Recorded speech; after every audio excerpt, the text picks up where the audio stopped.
कई लोग हमारे पास आते हैं और कहते हैं कि हमारे घर का वास्तु ठीक नहीं है, आप वास्तु ठीक कर लीजिए। मुझे लगता है कि अगर व्यक्ति के अंदर का वास्तु ठीक हो तो बाहर के वास्तु की ज़रूरत ही नहीं पड़ेगी। पहले के लोग धर्मात्मा होते थे, मंदिर जाते थे, पूजन अभिषेक करते थे, धर्म ध्यान करते थे, गुरुओं की सेवा करते थे, कम पाप करते थे, अधिक पुण्य करते थे।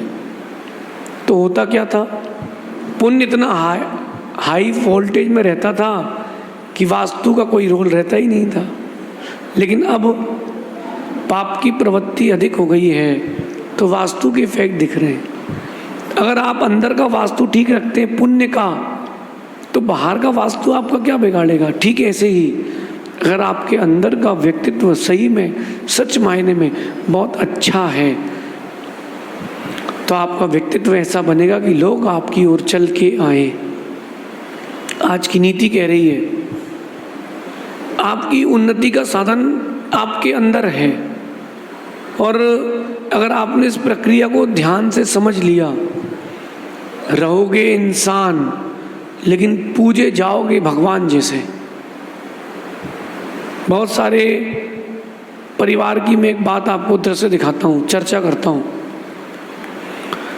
सारे संबंध चल रहे हैं लेकिन पति पत्नी से नाखुश है, किसी भी कारण से हो, उसके व्यवहार से, या पत्नी से पति नाखुश है उसके व्यवहार से।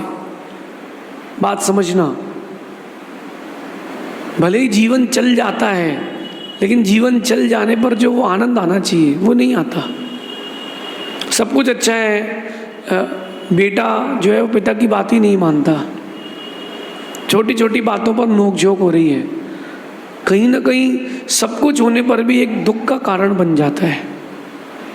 और अगर अपने व्यक्तित्व का निर्माण करते हैं तो अपन अपने लिए भी सुख का साधन बनेंगे और दूसरे के लिए भी सुख का साधन बनेंगे। इस चीज़ को समझें। 4 जो गुण हैं आपके पास होना चाहिए और 4 अवगुण आपके पास नहीं होना चाहिए। बहुत सिंपल सी बात है आज की नीति में कि कम खाना, कम सोना, कम प्रीति करना और कम शब्द बोलना, ये चारों बातें, चारों गुण आपके जीवन को उन्नत करेंगे।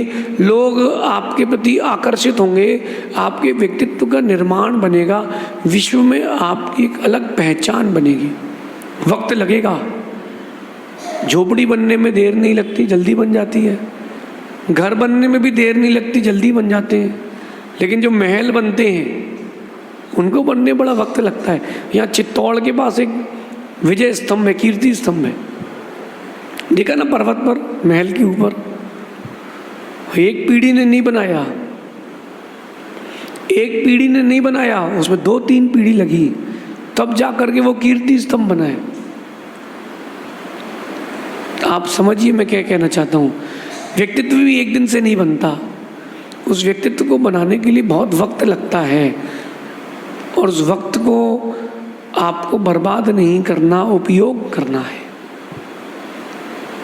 कम खाना, कम सोना, कम प्रीति करना और कम शब्द बोलना, ये 4 गुण आपके पास हैं। जीवन में बड़ी बड़ी उन्नतियां होंगी और 4 गुण आपके पास नहीं है, अवगुण है। कौन कौन से?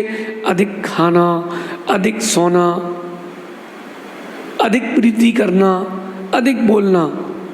आपकी सारी क्वालिटी 0 हो जाएगी, सारी क्वालिटी 0 हो जाएगी। माताओं से मैं एक बात पूछता हूँ, आपके पति कोई व्यसन नहीं करते हो, धर्मात्मा, रोज पूजन अभिषेक करते हो, चौके भी लगाते हो, लेकिन वो गाली बक के बात करते हो, कैसा लगेगा? आपसे गाली के बक के बात करते हो, अब शब्द कहकर ही वो आपसे बात करते हो, कैसा लगेगा? सब कुछ है, आप जो सोचो वो चीज़ हाथ पर ला के देता है। बस एक ही चीज़ आपके प्रतिकूल है कि वो गाली दे करके बात